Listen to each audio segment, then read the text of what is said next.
Kemunculan lubang raksasa sejak awal tahun 2000-an di Aceh Tengah terus memanjang dan melebar. Kini luasnya diperkirakan mencapai 3 hektar.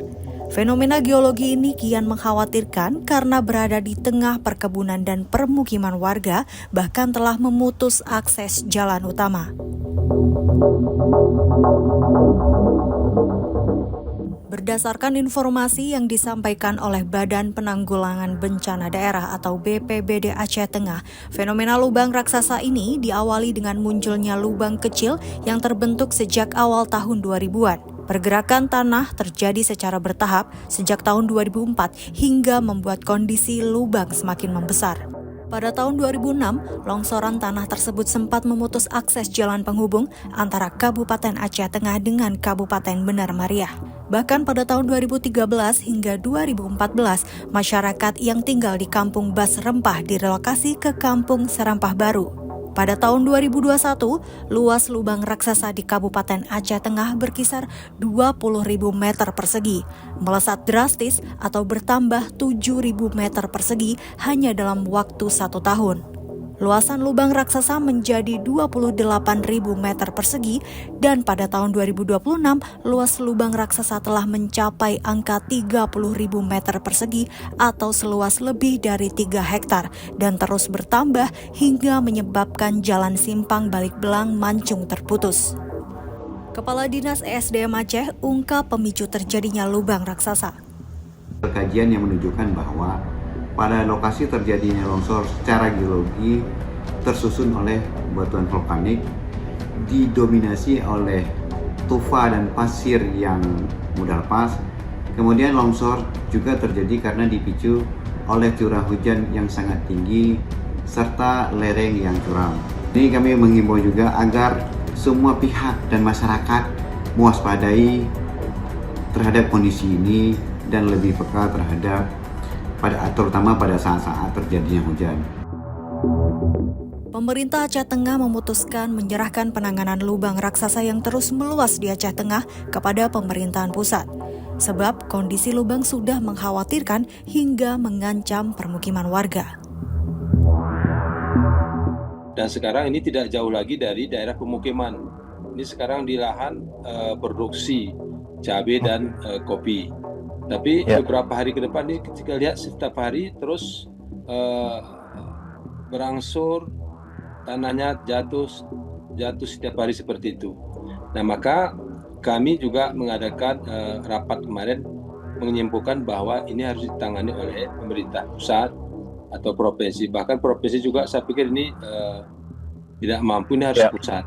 Nah, maka kami berharap nanti kami sudah menuliskan secara tertulis bahwa ini harus betul-betul ditangani secara intensif dari pemerintah pusat dan para pakar yang paham terkait tentang kultur tanah daripada desa Pondok Balik, Kecamatan Ketol ini.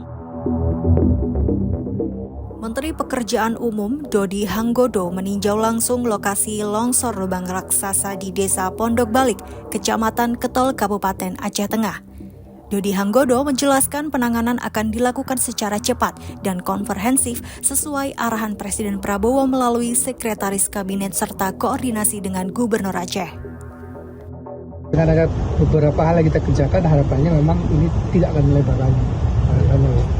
Tapi ya, kan ini kan sudah nggak ada perumahan, tapi kan di sini kan tadi kan sampaikan Pak Bupati perkebunan besar cabai kan, kalau sampai ke longsornya jadi masalah baru.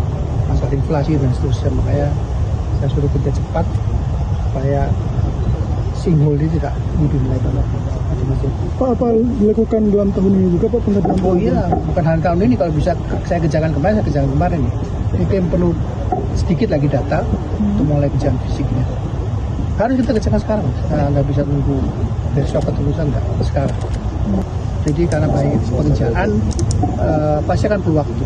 Ya harapannya sih memang secepat-cepatnya, tapi kan kualitas harus kita jaga ya, supaya apapun yang kita kerjakan hari ini itu bisa bertahan gitu. Karena bagaimana kita harus pikirkan, oke lah di sini nggak ada masyarakat, tapi kan di sini kan perkebunan cabai besar. Gitu.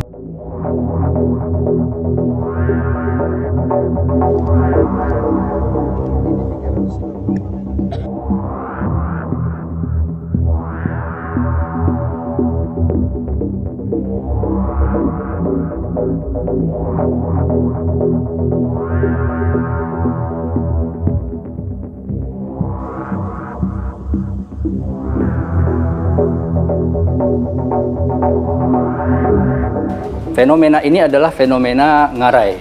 Nah, ini kita lihat longsor ini berkembang berapa kilometer ya, dari awalnya sana mungkin ada beberapa kilometer sampai ke Ketol. Kalau kita tarik garis lurus ya dari Pondok Balik ini ke seperti sumbernya di situ ya. Nah, itu sekitar 4 kilometer.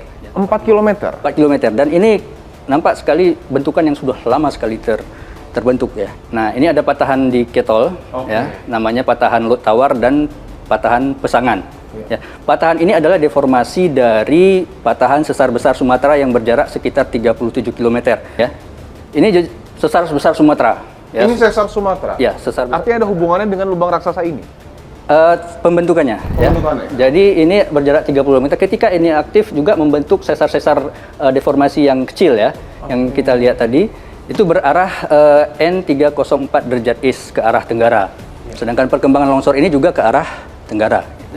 Kita bisa melihat adanya rembesan air. Ini rembesan air.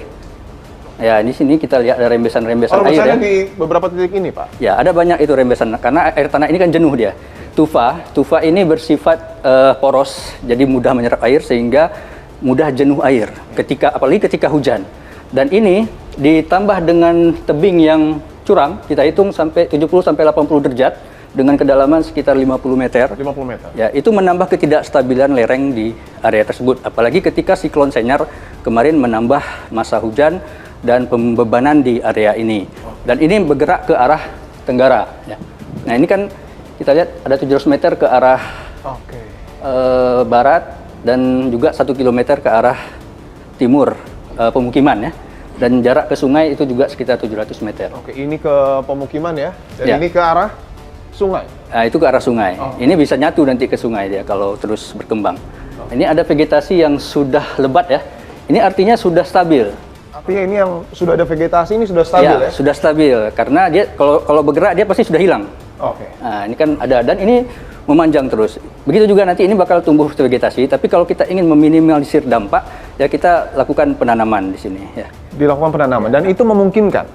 Memungkinkan, bisa saja kita menanam jenis tanaman tertentu yang akarnya dalam.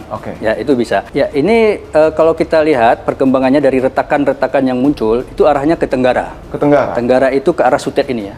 Sutet ke sana gitu ya. Ini itu ke arah tenggara ke sana. Ke arah sana ya? Ya. Itu ya.